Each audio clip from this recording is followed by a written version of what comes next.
Hello everyone, welcome to ND nursing coaching. आप सभी का एनडी नर्सिंग कोचिंग में हार्दिक स्वागत है। तो आज की क्लास में हम कम्युनिटी हेल्थ नर्सिंग का इंट्रोडक्शन देखेंगे। ओके, अगर आपको वीडियो अच्छा लगे तो कृपया वीडियो को लाइक जरूर करना है और अपने फ्रेंड के साथ शेयर जरूर करना। तो स्टार्ट कर देते हैं introduction of community health nursing. देखो, कम्युनिटी हेल्थ नर्सिंग या इसको हम पब्लिक हेल्थ नर्सिंग भी कहते हैं। अब कम्युनिटी कौन सी होती है? जहां पे एक पर्टिकुलर रीजन में कुछ पर्टिकुलर एज, जेंडर या कास्ट के, विभिन्न कास्ट के, जेंडर के लोग रहते हो, उसको हम कम्युनिटी कहते हैं। और इस कम्युनिटी की हेल्थ को संभालना ये एक हमारी जिम्मेदारी है। ओके, तो इस कम्युनिटी हेल्थ नर्सिंग में बहुत से ऐसे पहलू है जो कि हमें कंबाइनली एक पर्टिकुलर आदमी के लिए नहीं सोचना है, हमें पूरी कम्युनिटी के लिए सोचना होता है। But in case of clinical scenario, clinical में हम क्या करते हैं, एक अगर पर्टिकुलर पेशेंट है तो उस पर्टिकुलर पेशेंट के बारे में डिस्कस करते हैं। लेकिन कम्युनिटी हेल्थ नर्सिंग में हम पूरी कम्युनिटी के बारे में डिस्कस करते हैं। ओके, तो कम्युनिटी हेल्थ नर्सिंग का पहले हेडिंग लगा दो, history and evolution of medicine, कि हमारी ये जो मेडिसिन की परंपरा है ये कैसे इवोल्यूएट हो गई है। ओके, तो सबसे पहले बहुत पुराना, मतलब हम अगर कहे कि ओल्डेस्ट जो है वो हमारा इंडियन आयुर्वेदा का मेडिसिन था। ओके, आयुर्वेदा सबसे ओल्डेस्ट था। ओके, तो इंडियन मेडिसिन था 400 से 600 बीसी पूर्व। ओके, 400 से 600 बीसी पूर्व आयुर्वेदा डिराइव हुआ था अथर्ववेदा से। Okay, Ayurveda was derived from Atharvaveda. And in Atharvaveda and Ayurveda आपको 4 प्रकार के दोष बताए हैं। ओके, सॉरी, 4 आवर्स बताए हैं। 4 आवर्स में जो है, 4 आवर्स में 4 आवर्स में 3 दोषास बताए हैं। ओके, दोषास कितने हैं? 3 दोषा है। कौन से दोषा?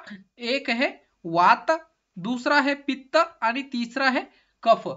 3 दोषा। दोषा मतलब क्या कि डिसीज बोल सकते हैं या डिफेक्ट बोल सकते हैं। तो 4 घंटे, 4 घंटे के अगर हम 4 करेंगे तो 16 घंटे हो गए। तो ये 4 घंटे अलग अलग डिवाइड किए गए हैं। ओके, उसके बारे में हम आगे डिस्कस करेंगे। तो आपको क्वेश्चन पूछा जा सकता है, 3 कौन से दोषा है? एक है वात। ओके, वात मतलब विंड से। ओके, दूसरा पित्त, पित्त यानी कि bile, and third is a kapha, और जिसको हम म्यूकस कहते हैं। ओके, तो सबसे पहले या हम मान सकते हैं जो पायोनियर है मेडिसिन का, ओके, पायोनियर जो है वो थे हमारे Atreya. Okay, who was the first Indian physician and teacher of medicine. Okay, ये फर्स्ट इंडियन फिजिशियन थे। ये जो है ये हमारे अत्रेया जी है। Okay, Atreya. Okay, first Indian physician, question बन सकता है, first Indian physician and teacher of medicine कौन थे? अत्रेया थे। ओके, नेक्स्ट आते हैं सुश्रुता। सुश्रुता आपको इमेज बेस्ड क्वेश्चन यहाँ पे बन रहा है कि अगर ये प्लास्टिक सर्जरी कर रहे हैं, Sushruta is a father of Indian surgery and plastic surgery. Okay, ये प्लास्टिक सर्जरी के भी फादर है, इंडियन सर्जरी के भी फादर है। एंड इन्होंने एक बहुत इंपॉर्टेंट बुक लिखी है जो कि आज भी इसके रेफरेंस बुक कहकर हम इसको यूज करते हैं, जिसका नाम है सुश्रुत संहिता। ओके, ये बुक आज भी यूज होती है। ओके, तो सुश्रुता के बारे में आपको इमेज बेस्ड क्वेश्चन और ये 2-3 क्वेश्चन आपको बन सकते हैं। चलो आगे बढ़ते हैं। नेक्स्ट आपको ये जो दिख रहे हैं ये कौन है? तो ये है हमारे Charak. Okay, Charak who is a father of Indian medicine and author of Charak Samhita. Okay, author of Charak Samhita. Next is a Vagbhata. Okay, तो वाघभट्ट क्या थे? एक क्लासिकल आयुर्वेदा राइटर थे। Okay, classical Ayurveda writer, question बन सकता है क्लासिकल आयुर्वेदा राइटर कौन थे? तो हमारे वाघभट्ट थे। क्लियर? ये चारों क्वेश्चन आपको इंपॉर्टेंट है। चलो अगली slide. The law of Manu which is based on personal hygiene. Okay, Manu का लॉ पर्सनल हाइजीन के ऊपर बेसिस था। ओके, अब मैंने आपको बताया था कि 4 आवर की क्लॉक, 4 घंटे की क्लॉक, तो 4 घंटे देखिए, सुबह 6 से लेकर 10 बजे तक कफ होने का दोष ज्यादा रहता है। ओके, कफा का जो दोष है वो डोमिनेंट रहता है सुबह 6 से लेकर 10 बजे तक। अगर 10 से 2 बजे की बात करें तो 10 से 2 बजे में पित्ता होता है।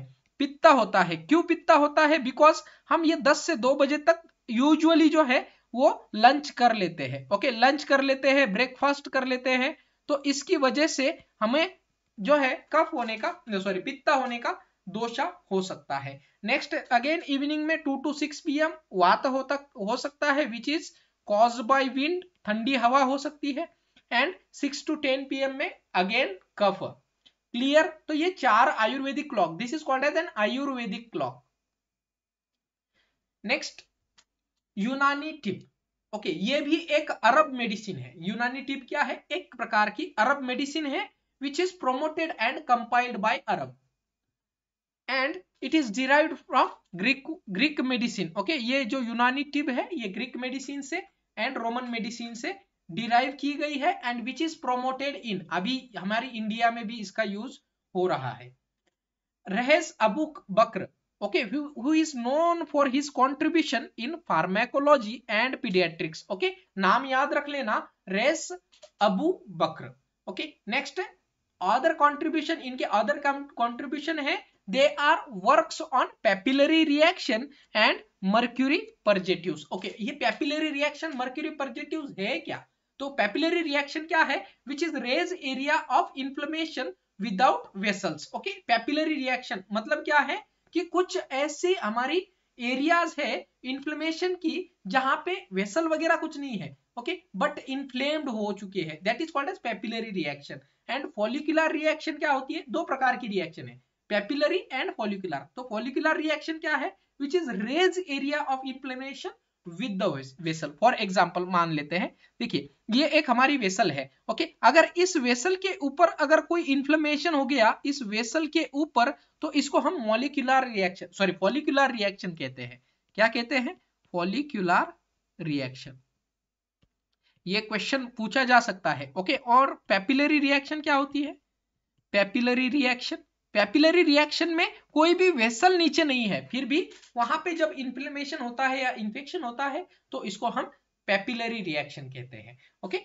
नेक्स्ट अविन्सिना और Ibn Sina, okay, who is known for his contribution in pharmacology and who is the author of the canon of medicine, okay, इनका ये ऑथर है। नेक्स्ट, अब जो हमने 4 दोषास देखे थे, ऐसे ही 4 ह्यूमर है, इसके बारे में एग्जाम में क्वेश्चन पूछा गया था, ओके। एग्जाम में क्वेश्चन पूछा गया है यहां से, कौन से 4 ह्यूमर है? 4 ह्यूमर है, एक तो है कोलेरिक, दूसरा है मेलैंकोलिक, तीसरा है sanguine, and fourth is phlegmatic, okay. ये 4 जो है ये 4 ह्यूमर है। कौन से? Choleric, melancholic, sanguine and phlegmatic, okay. तो ये 4 ह्यूमर। अब ये 4 ह्यूमर के बारे में आपको क्वेश्चन क्या पूछा था कि येलो बाइल कौन सा ह्यूमर है? तो yellow bile is a choleric humour, okay. Choleric मतलब क्या? Cholecystectomy which is something related to the gall bladder, okay, gall bladder. तो कोलेरिक क्या है? गॉल ब्लैडर से रिलेटेड है।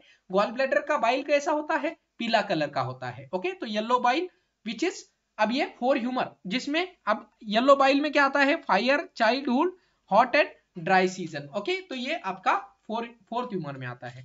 नेक्स्ट मेलैंकोलिक, मेलैंकोलिक में black bile, okay, black bile which is secreted by spleen, okay, spleen. Next sanguine, sanguine मतलब related to blood, okay, which is related to blood, and fourth is a phlegmatic, okay, phlegmatic. Clear? तो 4 humour आपको बताए हैं, कौन से? Choleric, melancholic, then sanguine and phlegmatic. ये 4 humour कौन सा किसके रिलेटेड है, बस इतना ही आपको याद रखना है। क्लियर? ओके।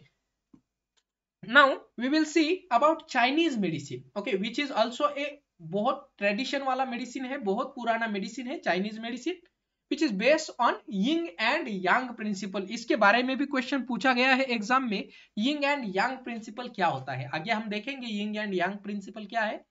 तो which is discovered the art of acupressure and acupuncture, okay, acupressure और एक्यूपंक्चर है यहाँ पे, ओके।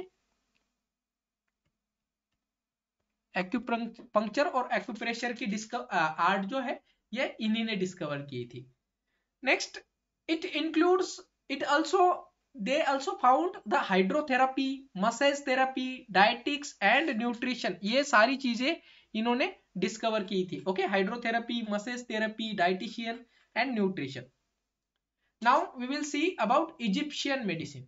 तो इजिप्ट में भी बहुत पुराना मेडिसिन का डिस्कवरी है, which is compiled and recorded by the papyrus. Okay, ये पेपायरस ने रिकॉर्ड किया था इनका सारा, based on the combined concept of god, doctor and priest. Okay, तो इनका कहना था कि एक डिसीज को क्योर करने के लिए भगवान की, डॉक्टर की और प्रिस्ट की जरूरत है। नेक्स्ट, एडविन स्मिथ पेपायरस, जिनका नाम था, जिन्होंने ये सारा इजिप्शियन मेडिसिन है इसको रिकॉर्ड करके रखा था। ओके, विच इज, ये क्या करते थे कि सर्जरी करते थे नेक रीजन में। ओके, नेक रीजन में और हेड रीजन में इन्होंने सर्जरी परफॉर्म की थी। Next, इबर्स papyrus,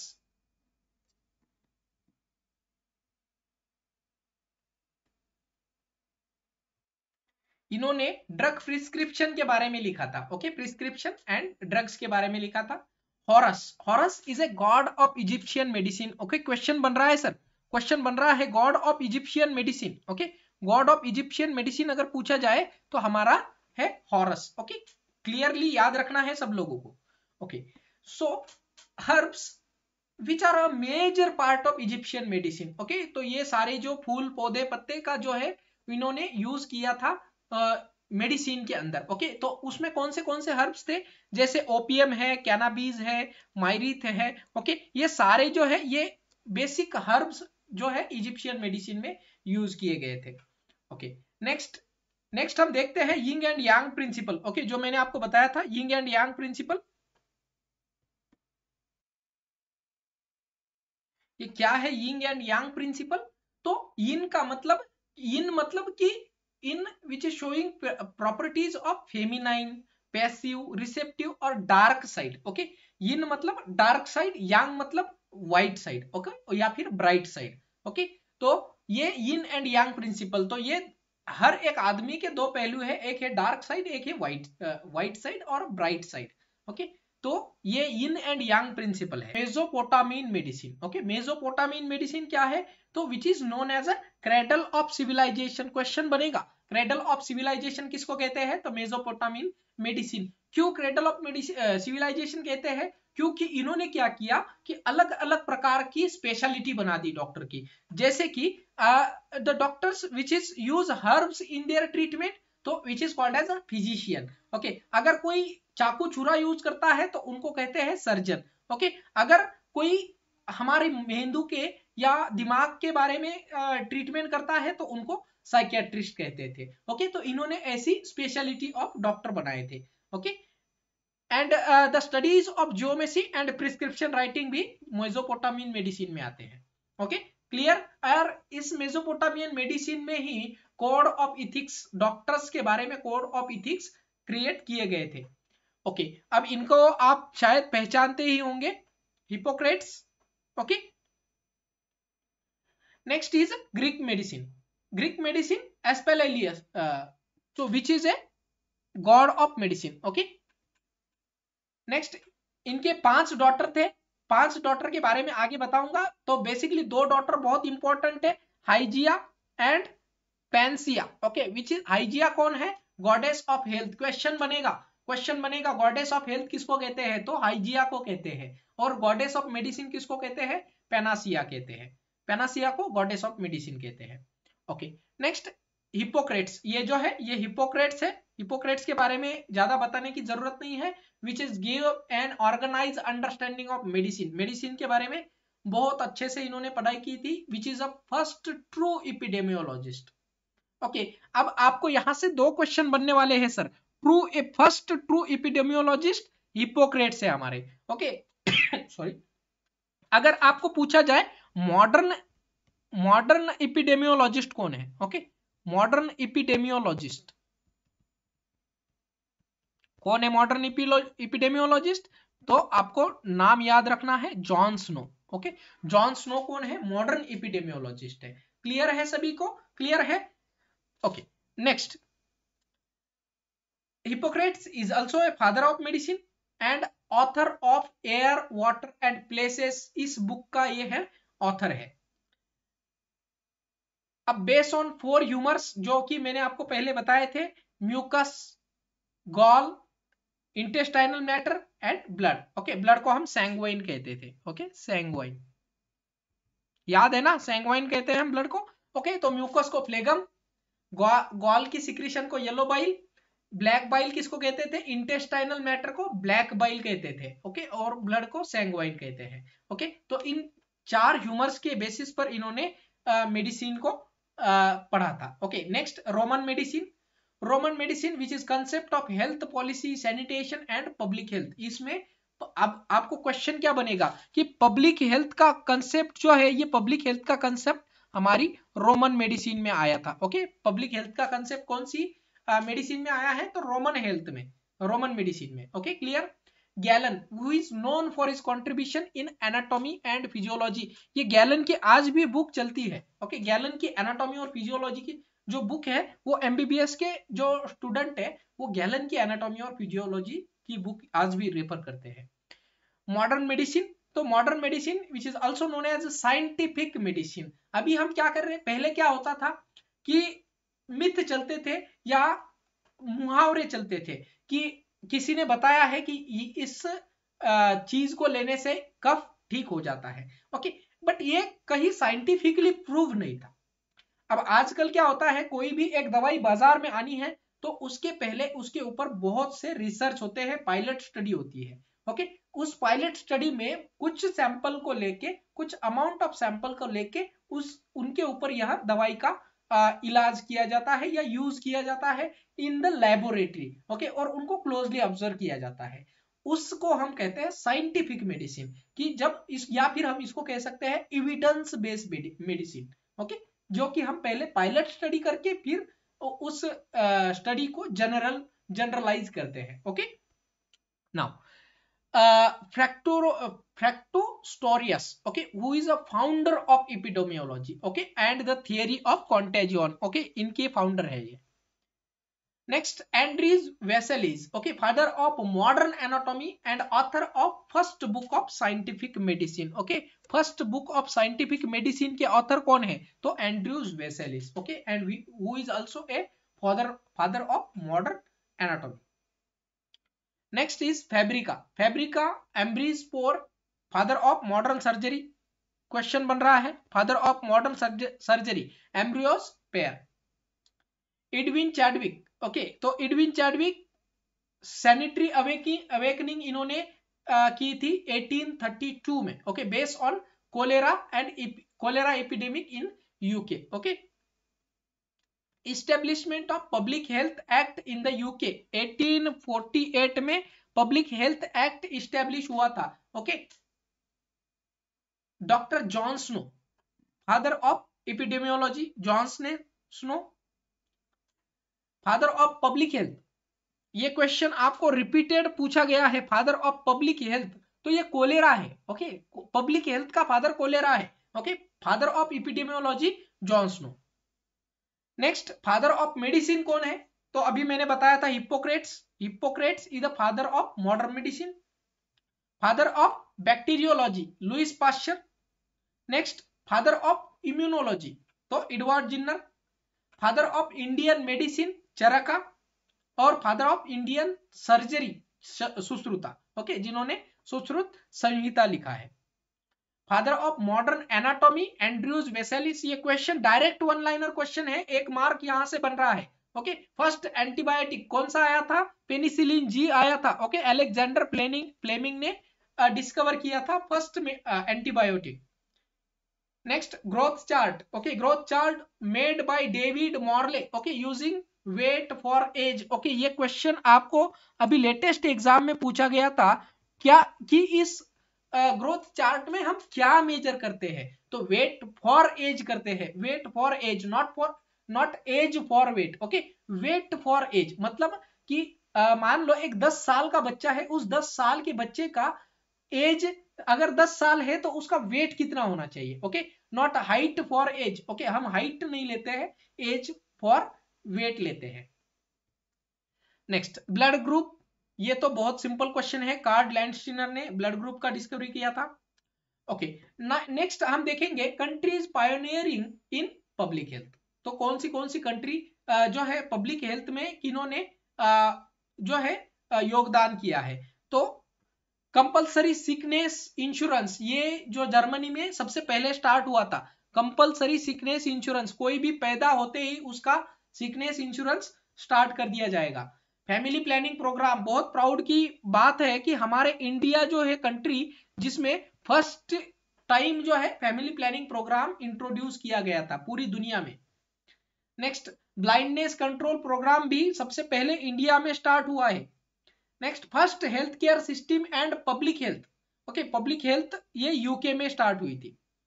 next, socialize medicine, socialize medicine Russia में स्टार्ट हुई थी। ओके,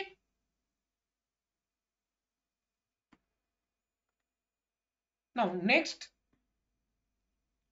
नेक्स्ट बाकी हम अगले क्लास में देखेंगे। Okay, thank you. Thanks for watching. Don't forget to subscribe ND Nursing Coaching.